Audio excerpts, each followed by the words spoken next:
আসসালামু আলাইকুম এভরিওয়ান, সবার কি অবস্থা, কেমন আছেন? আশা করি সবাই ভালো আছেন। সাথে আছে হানিফ ভাই। আজকে হানিফ ভাইকে আমরা সবাই কালকে সবাই ছুটি, তো সবাই একসাথে কালকে তো কালকে সবাই একসাথে ছুটি পেয়েছি, তো এই জন্য ঈদ কাটানোর জন্য হানিফ ভাইকে ইয়ার জন্য নেওয়ার জন্য চলে আসছি। আর হানিফ ভাইয়ের বাসার কাছে হচ্ছে সুন্দর একটা ঝর্ণা ছিল, দেখাচ্ছি। এই হচ্ছে হানিফ ভাইয়ের বাসা। এই হচ্ছে হানিফ ভাইয়ের বাসার পাশের ঝর্ণাটা। এই অবশেষে আমাদের মিলন ভাইও চলে আসছে, জামাই জামাই বাপ।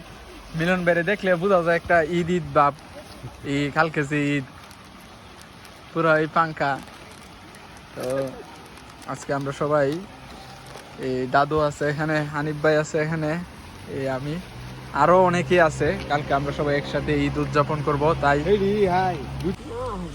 তো সবাইকে আমাদের পক্ষ থেকে সবাইকে ঈদ মোবারক, ঈদ মোবারক। কালকে আমাদের ঈদ। ঈদ এই মিলন ভাই আছে, দাদু আছে, হানিফ ভাই আছে, সবাইকে ঈদ মোবারক। যত প্রবাসী আছেন এবং বাংলাদেশের সবাইকে ঈদ মোবারক। কালকে আমাদের ইতালিতে ঈদ।